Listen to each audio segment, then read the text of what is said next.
How to manage auto connects to audio on Zoom. Hello guys, in today's video I'm gonna show you how to manage auto connects to audio on Zoom. First go to Zoom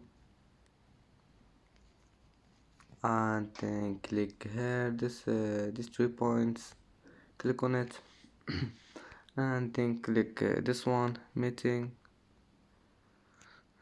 and now click auto connect to audio, and now you can select anything you want, off or Wi-Fi or cellular data, and then just go back, and as you see auto connect to audio has been changed, and you can just turn it off back if you want.